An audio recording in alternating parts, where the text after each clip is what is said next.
It was mid-afternoon on the 22nd of January, 41 AD. In the morning, the Emperor Caligula had been to the theatre, but he had a bit of a hangover, so he decided to skip lunch and freshen up with a quick bath. That's where he was going, all on his own, down a back alleyway in the palace compound, when he was jumped by a posse of soldiers. The first blow to his neck, or some said to his chin, didn't kill him. But the next 30 or so did. One nasty rumour said that the assassins ate his flesh. Caligula was just 28 years old. He'd been in power for less than 4 years. It was an extraordinary moment in Roman history. Only Rome's third emperor, it's Caligula, who has come to stand for the corruption, horror, and excess of Imperial Rome. Psychopath and depraved, he is said to have ruled by the sword, to have made his horse into a consul, and to have insisted he be worshipped as a living god. And ever since, he has become a template for tyranny, with chilling echoes right up to our own age. One of Caligula's favourite sayings was, "Let them hate me, so long as they fear me." But how much of his story is true? On the throne for just 4 short years, Caligula has left us little physical evidence.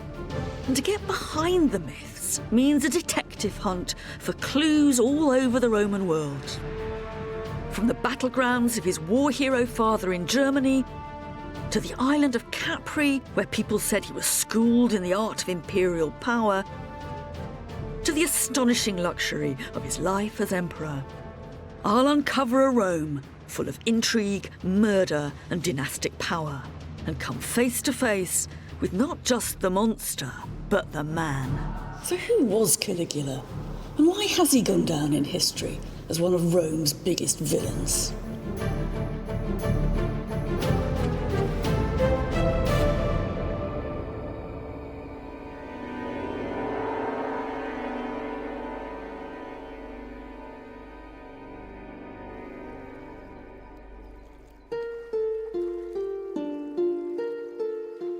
The first clear sight we have of Caligula in any historical record is a long way from Rome.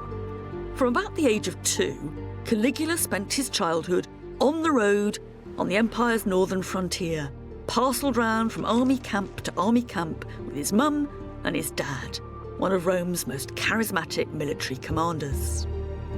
By now, Rome had been under one-man rule for just 50 years.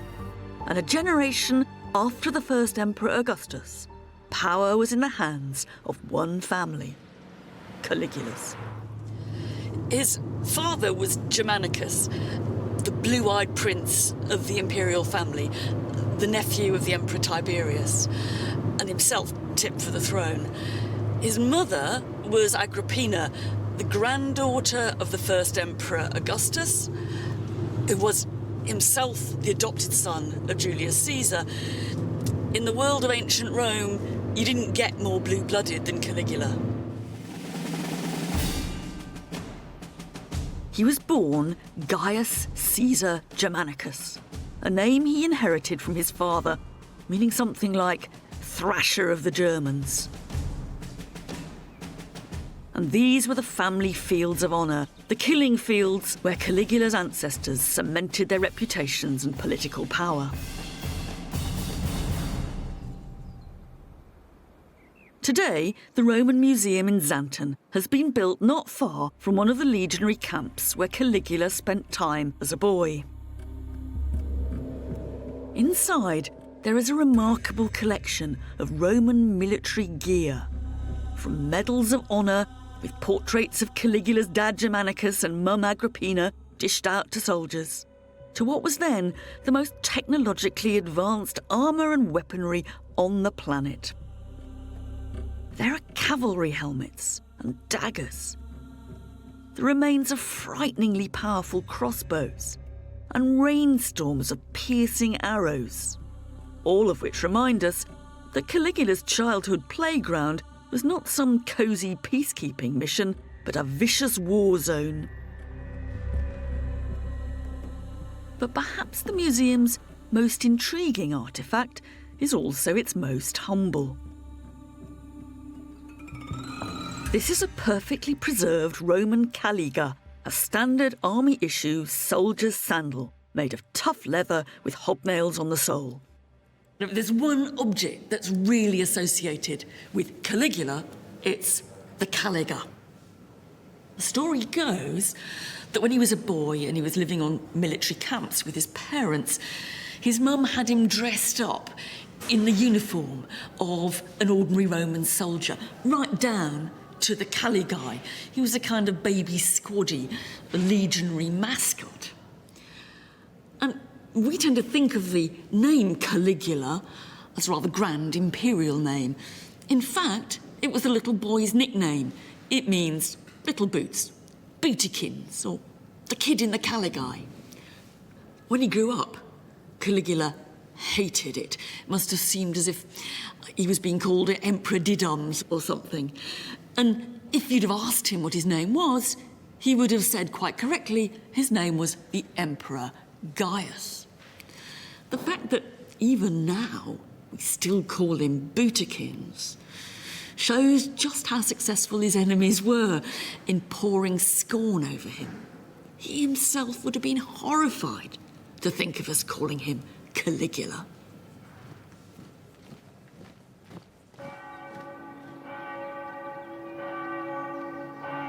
In the 1960s, in this small hilltop town in Umbria, a group of workers dug up an enormous bronze statue of Caligula's father, Germanicus, that once stood on what was probably an army parade ground on the edge of town.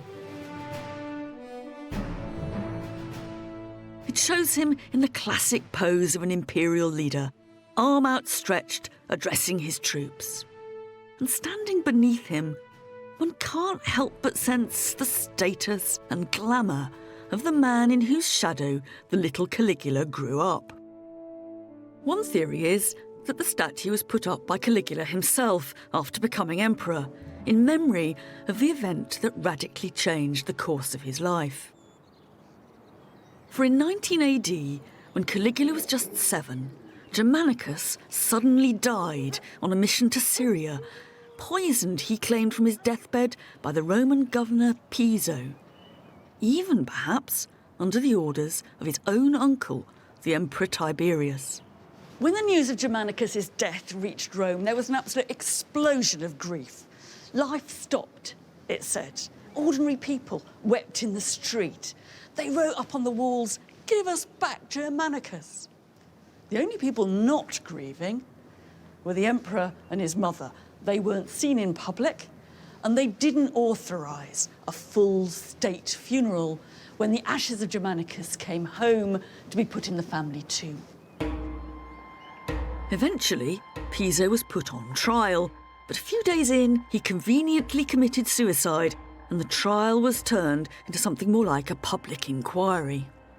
And this is a copy of the record of that public inquiry, the formal report, inscribed in bronze, dated the 10th of December 20 AD.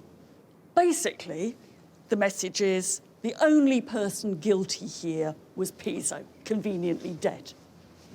But the most extraordinary bit of the document, and its real point, is down here, where it says that one of these reports is to be inscribed in the chief city of every province, and that it is to be inscribed in Hibernis, in the winter quarters of each legion, cuiusque legionis.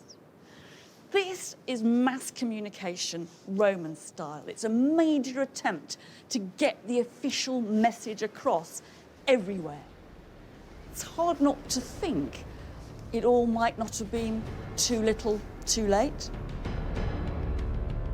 The suspicions circling around Germanicus' death would mark the start of an increasingly bitter feud between Caligula's mother Agrippina and the palace.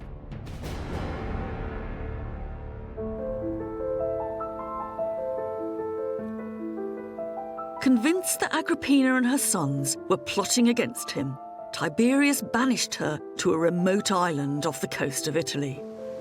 And shortly afterwards, in 31 AD, he summoned the young Caligula, aged 19 or so, to the island of Capri in the Bay of Naples.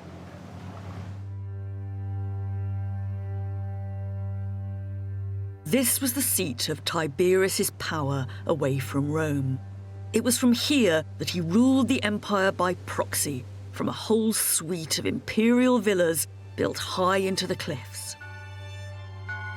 Tucked away in a museum on the island is one small trace of Caligula's stay here.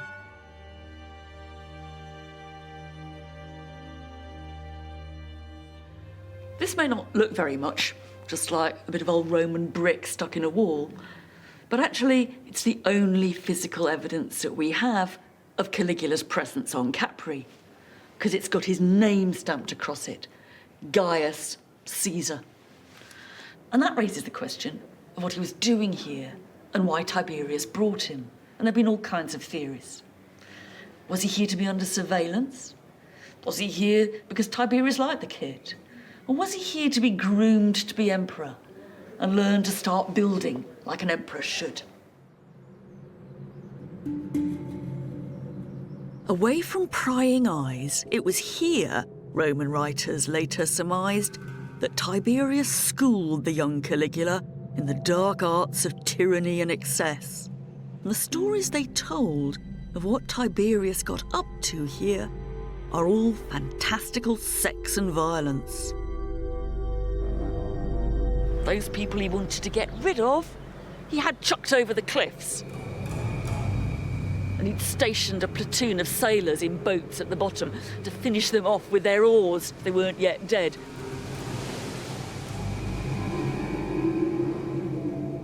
And for poolside fun, he had a troop of little boys, his little fishes, he called them. They'd been specially trained to swim between his thighs while he was in the pool and nibble his genitals. Whatever Tiberius really got up to, we do know that Caligula's time in his charge was defined by remarkable brutality, much of which was aimed at his own family. For while Caligula was living in the lap of luxury, his mother Agrippina was beaten up. She lost her sight in one eye, she went on hunger strike, was force-fed, until finally she starved to death. Not only that, both his brothers came to violent ends. One by one, Caligula had lost his father and his mother and his two elder brothers. He and his sisters were the only ones in the family left. It's a chilling reminder that in Rome, the closer you were to power, the harder it was to survive. In the vaults of the British Museum is one macabre memento from Capri that sums up the young Caligula's life in the emperor's court. It looks like a real skull, but actually it's an extraordinarily lifelike work of art made of marble. This must have made a stunning centrepiece on the imperial dining table. Rich Romans loved the idea of eat, drink and be merry, because tomorrow you'll die. But if you put it back in the context of the imperial court, there are more sinister messages. For a start, there's the violence of the emperor himself. Anyone sitting round this, at the imperial dining table, must have been aware that their lives hung on a knife edge, that they could be flavour of the month one minute and dead the next. The best advice was never to let your feelings show. Keep poker-faced. And there's a horrible story of an imperial princess who's dining one evening with her brother. He keels over, dead, probably poisoned. What does she do? What all good imperial princesses should do. She just goes on eating. In fact, we're told that when Caligula was on Capri and his relatives were being bumped off one by one, he learnt never to show any emotion at all. Underlying all this nastiness was an issue that the Roman Empire always struggled to work out: the problem of succession. Even though Roman power had now become a family business, since the founder of the dynasty, Augustus, there was no fixed system for passing the power on. A fatal flaw that colours the whole Caligula story. Succession posed a problem for the Romans for two reasons. First, the emperor isn't a real job. It's supposed to be just a bundle of personal powers, and so you couldn't pass those on in a normal way.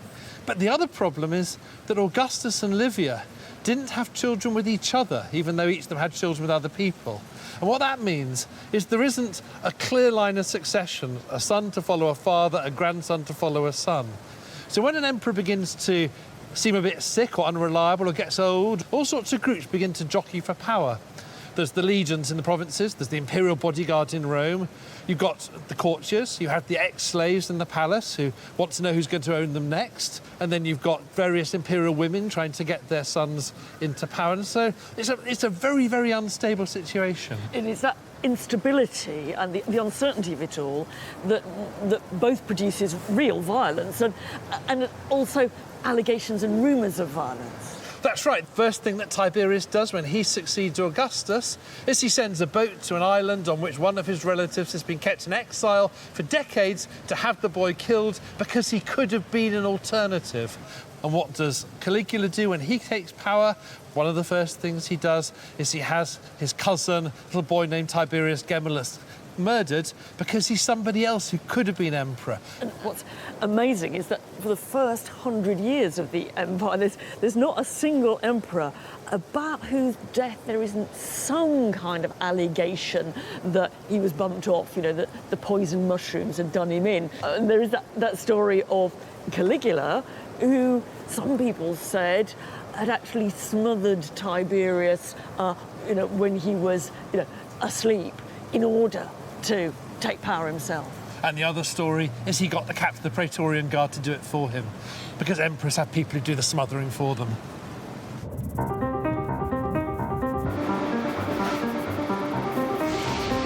However Tiberius really died, 2 days after his death, on March the 18th, 37 AD, the Senate declared Caligula Rome's third emperor. He could now triumphantly return to Rome as the ruler of the known world. He was just 24 years old. At the time, he must have seemed the best choice. As the childhood mascot of the troops and the son of the great Germanicus, he had the support of the army. And as the great-grandson of Augustus, he could claim a direct bloodline back to the founder of the dynasty. And to the adoration of the crowds, one of Caligula's first acts as emperor was to make a huge play of these family connections. Braving the stormy seas, he made a great song and dance of bringing the ashes of his dead mother back to Rome, burying her with his own hands here in the enormous family tomb built by his great-grandfather, the Mausoleum of Augustus.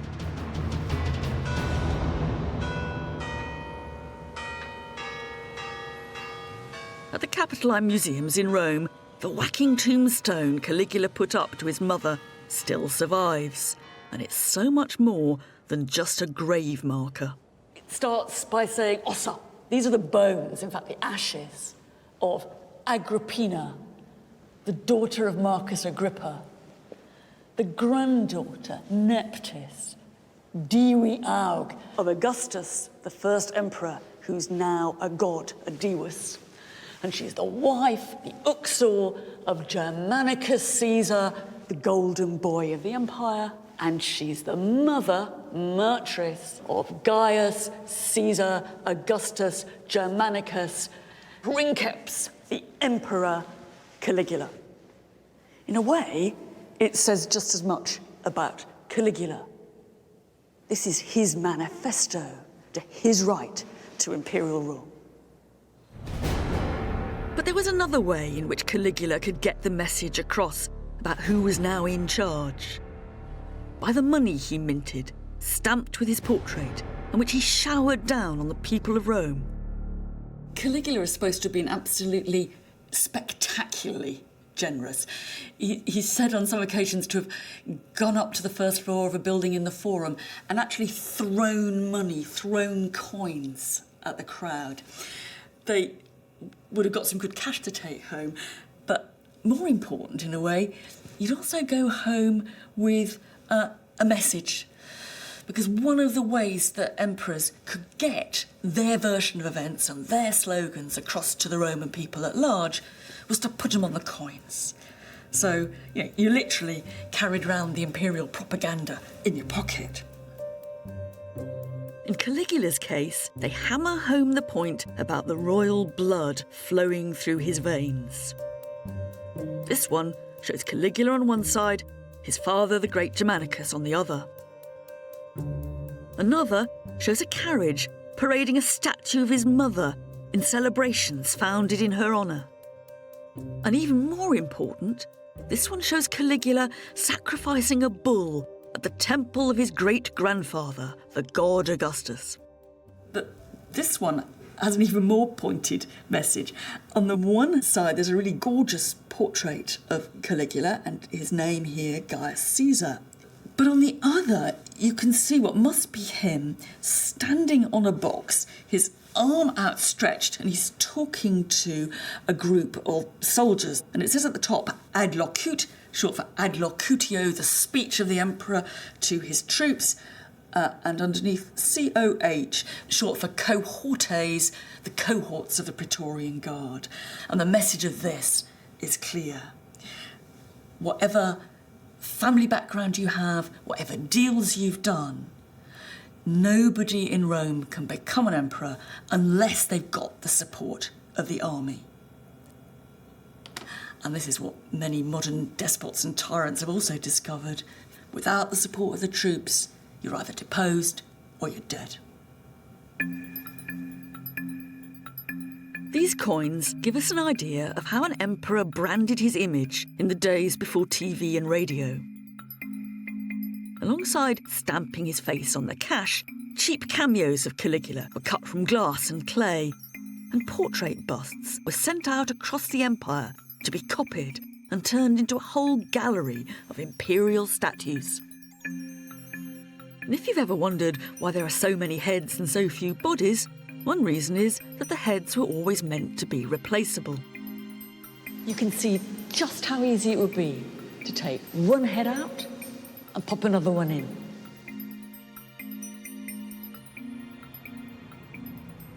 Once established on the throne, one of the ways Rome's new emperors cemented their power was to build. And even if Caligula ruled for just 4 years, we know that some of Rome's most iconic ancient monuments started life under his watch.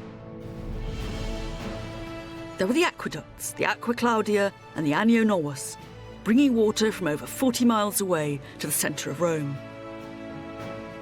The obelisk that now stands in front of St. Peter's is also Caligulan, shipped over from Egypt on an enormous specially built boat. And then there was the most obvious statement of Caligula's power, the Imperial HQ on the Palatine Hill, whose Latin name, Palatium, gives us our own word, palace. Most of what we now see here dates from long after Caligula's death. His own building was destroyed in the Great Fire of Rome in 64 AD, but it seems that Caligula was the first emperor to remodel the imperial residences to make them more palatial in our terms. The emperor didn't just live on the Palatine Hill. Caligula also inherited vast pleasure gardens called horti on the outskirts of the city. One of them, the Horti Lamiani, is still a garden of sorts in modern Rome, and it's the location of the only eyewitness account of Caligula in action that we have. It was written by Philo, a Jew from Alexandria, who had come to petition the emperor against political discrimination back home, and it's a rare glimpse of Caligula the emperor face to face with his subjects. When Philo and his delegation get to their appointment, they discover that the emperor's mind is actually on home improvements. And they traipse around after him through the gardens as he goes from pavilion to pavilion, planning his makeover. When they get his attention, they bow down to the ground. But it doesn't cut much ice with Caligula, who simply says, So you're the god-haters who don't think I'm a god, then? And he follows that up by asking, and anyway, why don't you eat pork? One of the Jews thinks quickly on his feet and said, well, quite a lot of people don't eat a lot of things. I mean, some people don't eat lamb. I'm not surprised, said Caligula. It tastes horrible. And the flunkies all laugh. It's a wonderful and horrible vignette of the day-to-day exercise of imperial power. There's no cruelty here, there's no violence, there's even a bit of banter. But all the same, it's humiliating. Caligula's message is quite clear. My fancy window glass is more important than the Jews of Alexandria. It's a revealing story, and it also tells us a lot more than we might think about imperial luxury. For one of the ways emperors dazzled you with their power, rammed it in your face, was with the very trappings of their world. And it's from the pleasure gardens that we can still find traces of Caligulan's splendour. From them have come some of the most impressive and famous statues of ancient Rome, such as the Discobolos, the discus thrower, a version of an earlier Greek masterpiece.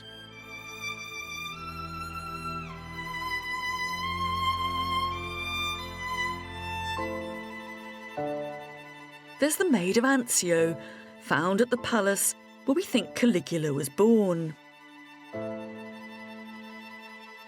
the sleeping hermaphrodite, a wonderfully urbane joke, the kind the palace just loved. On the one side, she's a luscious sleeping woman. On the other, she's definitely more of a bloke. And in the 1870s, excavators dug up an astonishing find in one of the imperial pleasure gardens that used to be Caligula's. Hundreds of precious stones, rubies, garnets, carnelians, bits of rock crystal and amber, embedded in amazing frames of filigree silver and gold. When this stuff was first discovered in the 1870s, no one could quite work out what it was. One idea was that they'd come across a throne room. But there's just so much of this stuff that I think we have to imagine precious stones literally embedded in the palace walls, twinkling in the lights at night, looking amazing, or perhaps a bit tacky during the day. We do know that Caligula was dead keen on pearls, and one contemporary witness says he actually used to like slippers with pearls sewn into them, which, if you ask me, is a far cry from those little military boots he started out with. It's a cute vision. A newly crowned emperor showing off his pearled slippers to his flunkies. But it's also another example of how the imperial family used the ostentation of their world to unsettle and disarm. This is one of the most iconic and impressive imperial paintings from ancient Rome, the so-called Garden Room, designed for Caligula's great-grandmother Livia, in whose home Caligula spent time as a boy. It's an impossibly utopian scene. The trees are all full of perfectly ripe fruit. Every flower is perfectly in bloom, and in the gloom of the flickering lamps 2,000 years ago, it'd be hard to know whether we were looking at a real garden or a painting of one. And of course, that sort of illusionism is one of the most impressive trademarks of Roman art. But it's also slightly unsettling. The blurring of the boundary between the fake and the real is one of the factors about Roman court culture that made it so scary. You never quite know whether what you're looking at is real or an imitation, pretense or reality. On the one hand, what you think is real turns out not to be. And there's a great story about going to dinner with Caligula, looking at the fantastic spread. It all looks wonderful until you spot that the food on the table is made of gold. It's very precious, but what are you supposed to do? Can you pretend to eat it? And on the other hand, what you think is fake can turn out to be deadly real. There's another story of Caligula having what looked like a practiced gladiatorial bout with an opponent with wooden swords, except that Caligula had a real weapon. So this all looks very impressive. It's all very lovely, but it reminds us that there's a more shadowy, sinister world of smoke and mirrors in the imperial court.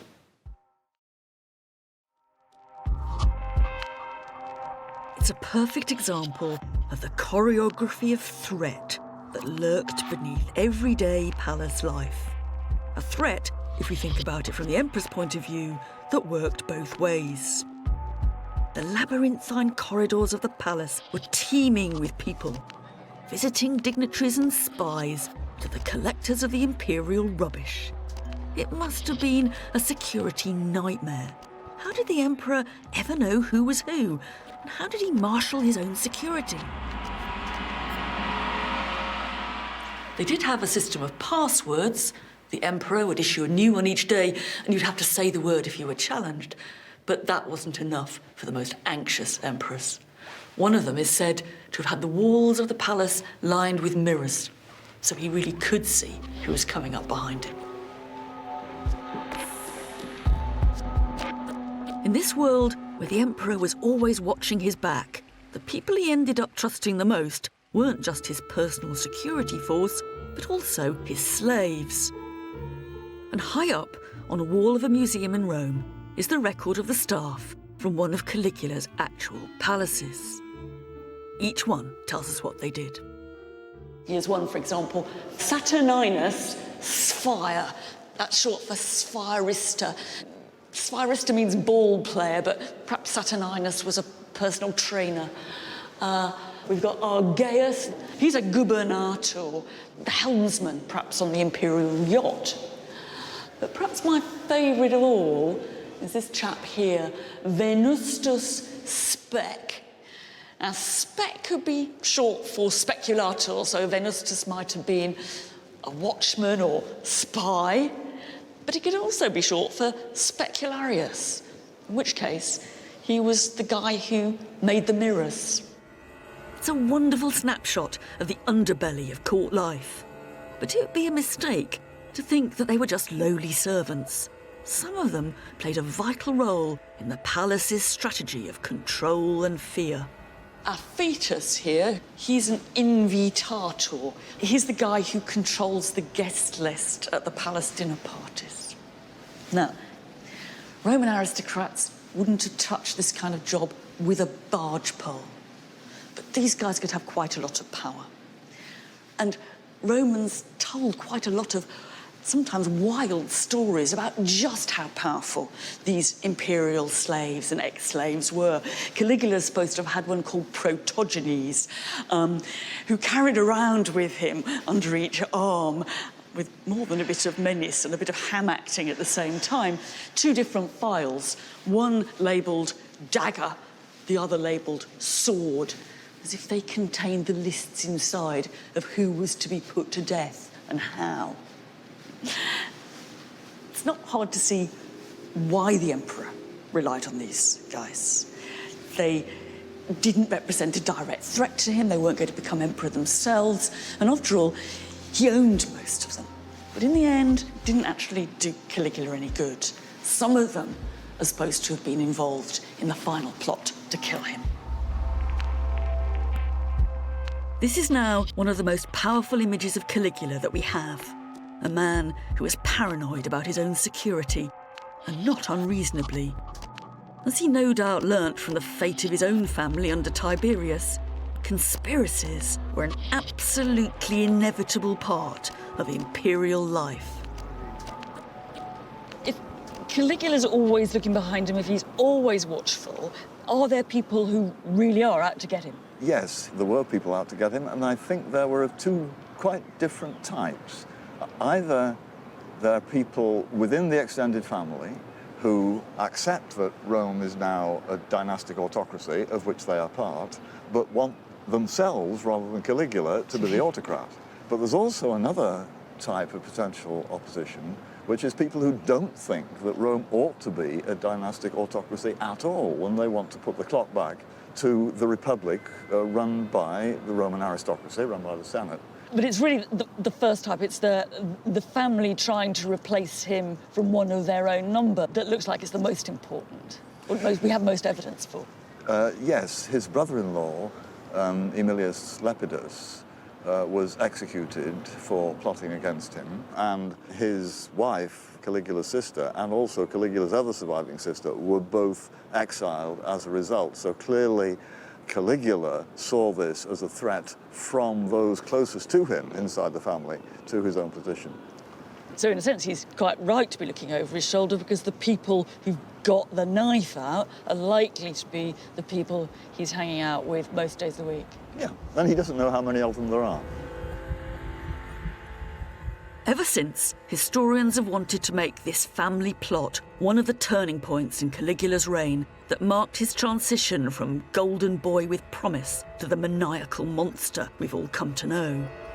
But the fact is that this is the period of Caligula's life, his time in power, about which we actually know the least. Were these conspiracies real conspiracies? Was this the moment that he started to lose his grip? We don't know. What we do is that this is when the stories of madness and excess that have come to define Caligula mostly start. And perhaps the most famous is that he gave his favourite horse, Incitatus, that's Speedy, his own palace, that he fed him oats mixed with gold, and that he made him a consul of Rome. The fact is that no ancient writer ever says that Caligula made his horse a consul. What they say is that he planned to, or that people said he planned to. I'd be pretty certain that what underlies all this is a bit of banter, a Caligulan joke. I mean, I can imagine him at dinner one evening with his friends among the aristocracy, and he's trying to needle them a bit. And he's saying, "Oh, you're a hopeless lot. I'd rather have my horse consul than one of you." And that then goes down in history as if it was serious. But anyway, we all do love stories about monarchs and their pampered pets. Just think of our fantasies about Queen Elizabeth and her corgis, how they have diamond collars and they eat out of silver bowls and they're served by footmen in uniform. I wonder what we'd say if we found that she nicknamed one of them Prime Minister. And it wasn't just stories of unbridled excess.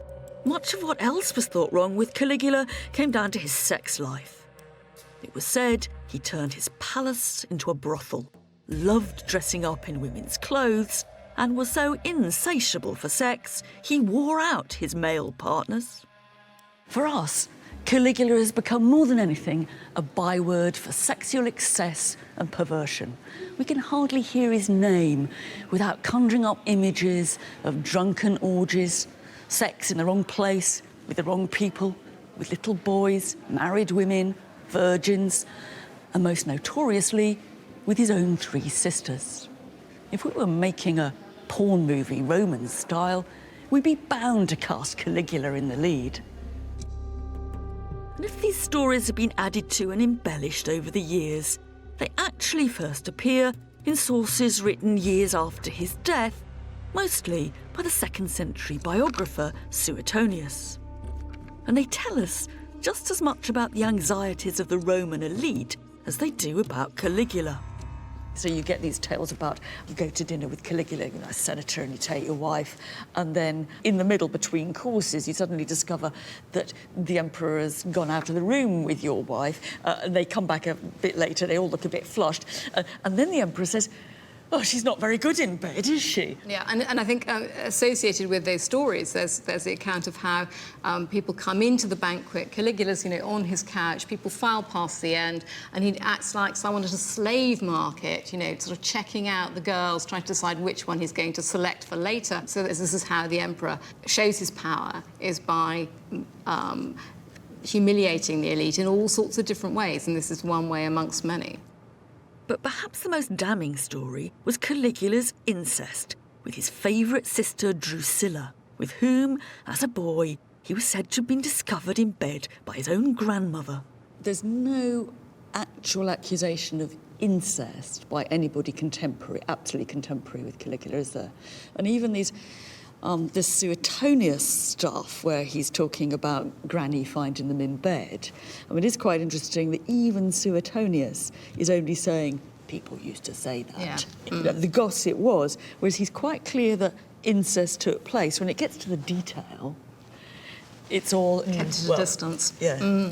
Yes, and I mean, I think even Seneca, who's pretty much Caligula's contemporary, he does talk about when Caligula's sister Drusilla died, Caligula's excessive grief for Drusilla, that he kind of doesn't know what to do with himself. He dashes off to the country, he dashes back to Rome, he tries to console himself with gambling, and he goes around in a terrible state. But he doesn't link that to perverse sexuality. I mean, I think there's also the sort of dynastic aspect of it. I mean, the stories about incest are partly about their anxieties about the way that power's now transmitted in the Roman world, that instead of it's going from one lot of middle-aged men to another lot of middle-aged men through a proper process in the Senate, it's it's one family that's holding on to power, and the women in that family then have influence in a way they never had previously done under the Roman Republic. So really what these stories are telling us about power? I think that's right. That he is a youngish man.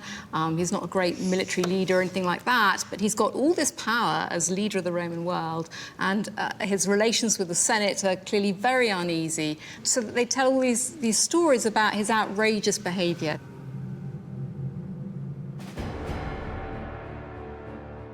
Perhaps this is a clue to one of the problems of Caligula. Whereas Augustus and Tiberius had come to power after prominent military careers, Boutykins was thrust on the throne at just 24. Without the military pedigree or political experience to earn the elite's respect, it's hardly surprising he might cast around for alternative, more king-like models of leadership, and that included presenting himself as both emperor and god. The boundary between Roman emperors and the gods was always a fragile one. But Caligula trampled right through it. He's said to have insisted on being worshipped as a god in his own lifetime. And to make matters worse, we're told he transformed the most symbolic space in Rome, the People's Forum, into his own stage to be worshipped. One story was that he turned the temple of Castor and Pollux into the porch of his own house, and used to go and sit there between the statues of the gods, waiting to be worshipped. Another story was he used to go up to the Capitoline Hill to talk to Jupiter there, and then built a bridge between the Palatine and the Capitoline to make those conversations a bit easier. It's even said that he had flamingos sacrificed to him. If there's now nothing left of these buildings above ground in the Forum, archaeologist Henry Hurst has uncovered evidence beneath that suggests they might not be entirely fantasy. We dug over all of this area and were very lucky in that we found some unusually well-dated remains, and we could date them pretty much to around 40 AD, around the time of Caligula's reign. And what they consisted of was a large courtyard going that way towards the hill, and behind it a very grand room, and a grand courtyard. And then where we are, a big enclosure with a central monument, and the combination of that and this grand courtyard and room makes one think of some sort of a palatial complex. And on the other side of that wall is the temple of Castor and Pollux. Yes. So the story that Caligula extended the palace out towards the Forum and made the temple his vestibule seems quite possible, because these remains are huge and palatial and very close to the back of the temple. And what about Caligula's fantastical bridge to Jupiter on the Capitoline Hill, which, if true, would have spanned a distance of over 250 metres and been 30 metres above the ground? The sane and traditional view of this is that the bridge was just a timber footbridge which went from somewhere high up, using the roofs of buildings, and ended up over in the Capitoline, so you wouldn't find any traces archaeologically. But we have the mystery of what we're standing on. What it looks really like is a pier of the Roman bridge at Verona. These looked like that quite a bit, so we thought, is this a bridge pier? And in favour of that is this question of levels, because the temple behind us there is one story up from where we are. There's also the story about how Caligula threw coins from the roof of the Basilica Julia, also one story up, and that was just over there. So it would be quite sensible, if you were having a bridge, for it to be effectively one story high, so that it could link these things all at first floor level. So raised walkway, and then up to the Capitoline. And then eventually up to the Capitoline, yes. It's just a small block of marble, a tantalising clue to the lengths Caligula went for his own self-aggrandisement.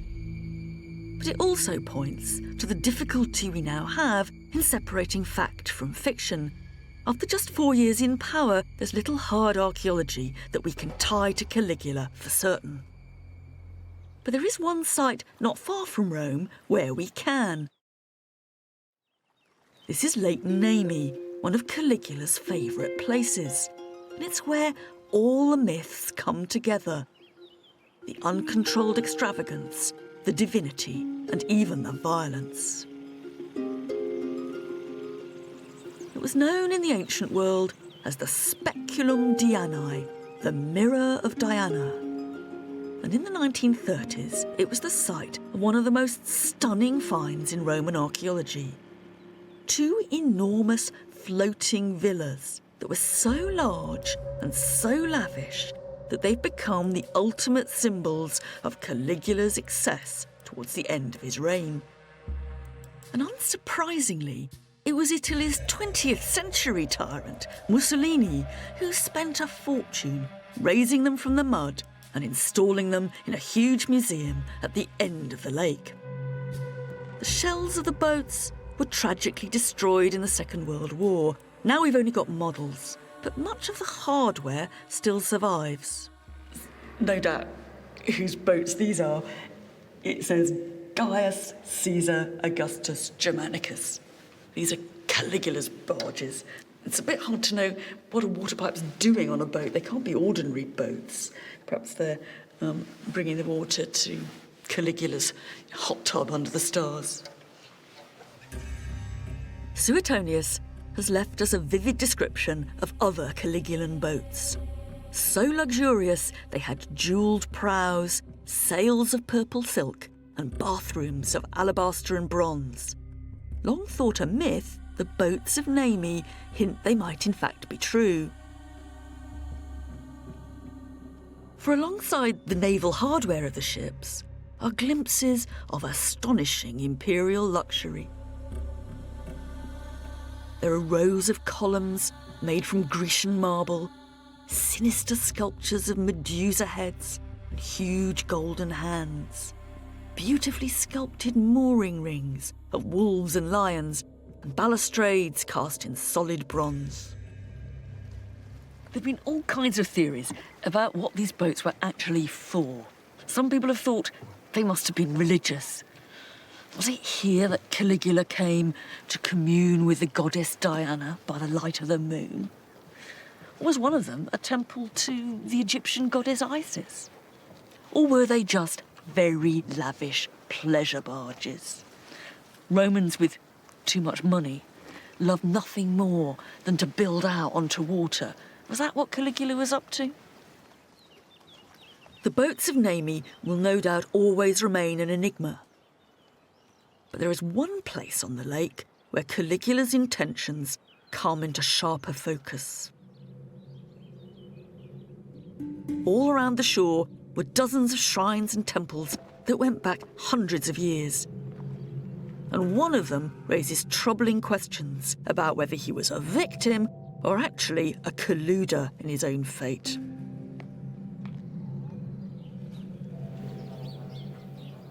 This was once the sanctuary of Diana, a richly decorated temple in a grove of sacred trees. There was just one weird thing about the sanctuary of Diana, and that was the priest in charge, the so-called King of Nemi, the Rex Nemorensis. First of all, he was a runaway slave. And secondly, in order to get the job, he had to kill the present incumbent.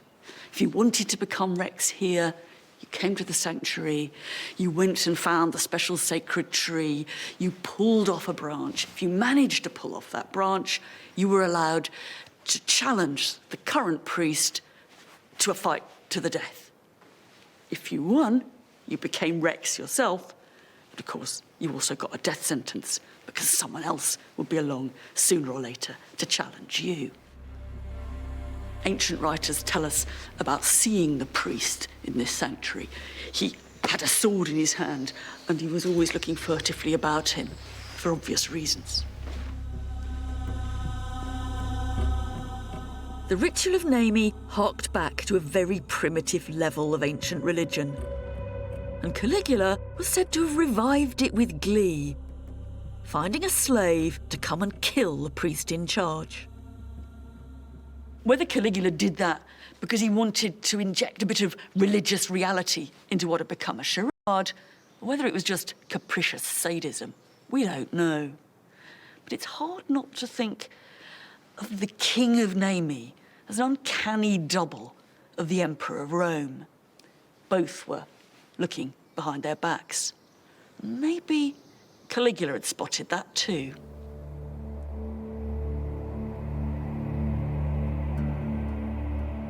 However knowing Caligula might have been, in the end, it didn't save him. On the 22nd of January, 41 AD, he was assassinated after just 3 years, 10 months, and 8 days in power.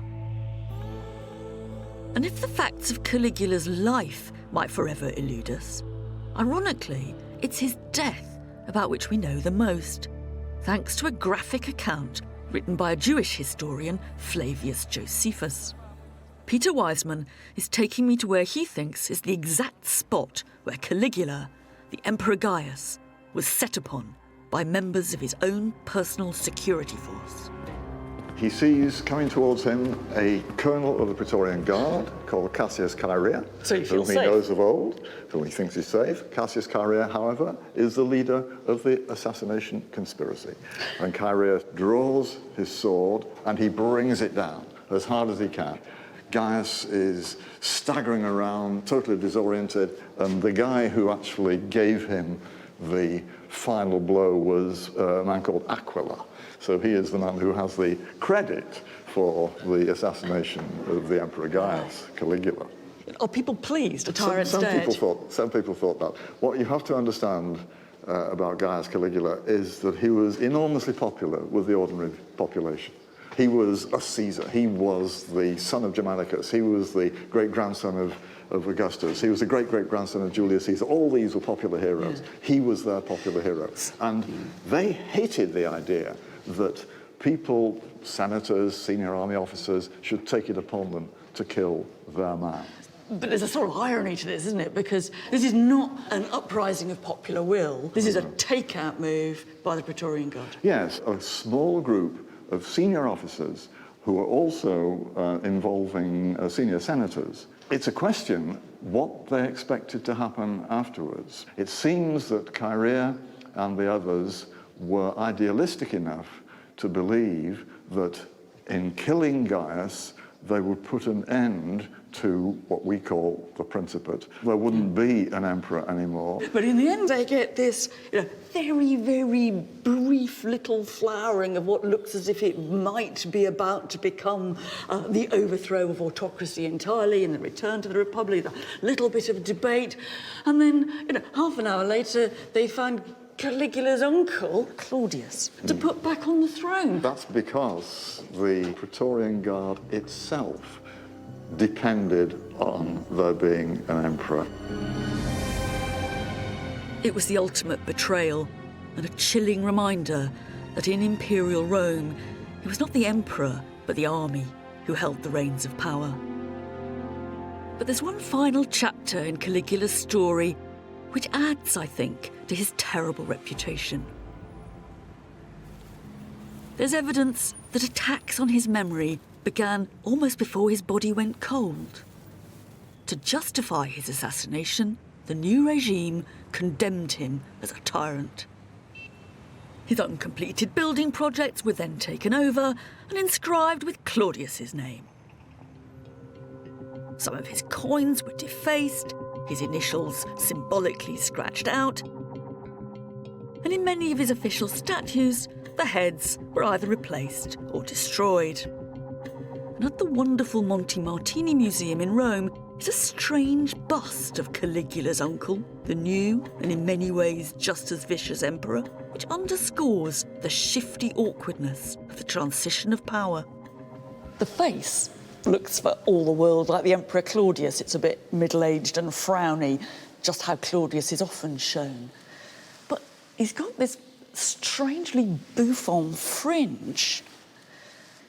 And if you go up above him, you can see that whole bouffant hairstyle has been roughly chiselled off. What's gone on is that a statue of Caligula has been changed into a statue of Claudius. And it looks pretty weird, except if you imagine that this head would have been on a full-length statue.